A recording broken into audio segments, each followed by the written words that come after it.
pour cela, le DCS nous a instruit d'abord de commencer par les études préliminaires. Et qui dit études va penser forcément à l'assainissement, les études géotechniques, topographiques et les études impact environnemental.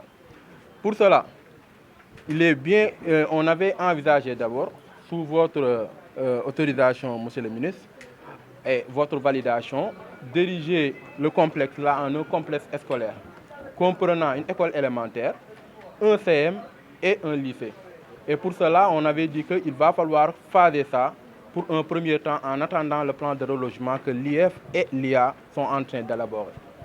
Et en ce qui concerne la première phase, on avait dit que d'abord, on va construire un bâtiment de 12 salles de classe en R+1 plus un bloc administratif, un bloc d'hygiène, pour d'abord reloger le CM.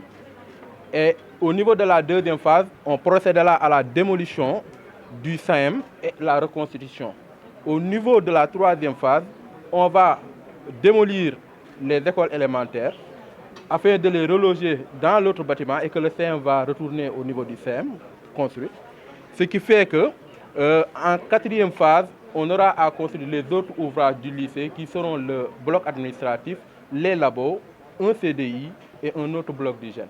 Donc, sous votre validation, Monsieur le ministre, c'est ça que le DCS compte faire aujourd'hui. Et comme action concrète, on va présenter le prototype au niveau du réunion de démarrage dès octobre, au niveau des ouvertures de classe. Aujourd'hui, c'est avec une grande fierté aussi et un grand plaisir que la communauté éducative d'une manière générale vous accueille. Ce que vous allez faire pour HLM ne serait pas un bâtiment ou bien un immeuble à faire, mais ça sera à mon avis un grand investissement d'une manière générale dans l'éducation pour l'avenir de nos enfants. Donc cette première part-là, nous en remercions d'avance et demandons à ce que cela puisse être fait le plus rapidement possible pour le bien de nos populations. L'éducation revêt un caractère important dans ce que nous sommes en train de faire dans HLM. Et donc votre présence témoigne encore une fois de plus la vision des autorités qui accordent un réel intérêt à l'éducation. Donc vraiment, ce sont deux choses qui vont de phase. Et donc les populations, vous êtes la bienvenue et vraiment vous dire merci. Rassurez que Monsieur le ministre, toute la population est derrière vous pour ce projet-là, tant ambitieux pour la population éducative d'une manière générale. Lorsqu'on a appris le projet de construction du collège HM4C et de l'école élémentaire HM4D, l'inspection de l'éducation et de la formation a procédé à un plan de relogement. Nous avons proposé un plan qui en fait propose le collège, tout le collège va, n'est-ce pas, rejoindre l'école élémentaire Cheikh Mohamedou Sakho B. Parce que l'école Cheikh Mohamedou Sakho B avait déjà 8 classes libres. L'école élémentaire HLM 4D va rejoindre maintenant l'école élémentaire HLM 4B.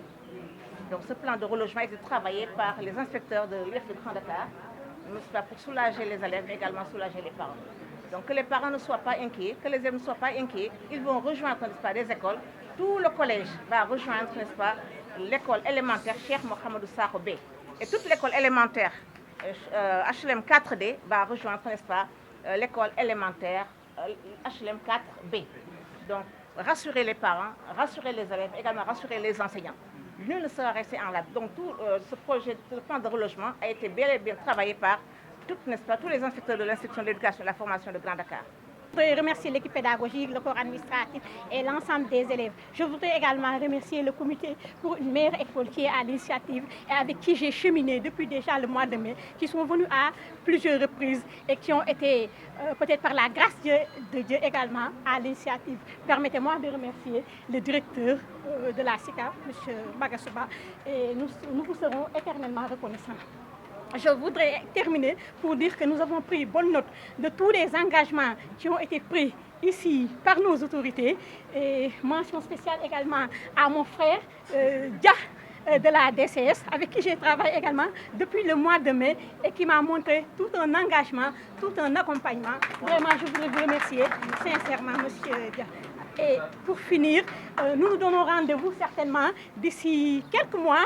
Ils m'ont promis 15 à 18 mois. Certainement, on sera là encore, Inch'Allah, sain et sauf, pour vraiment inaugurer le nouvel établissement de HLM.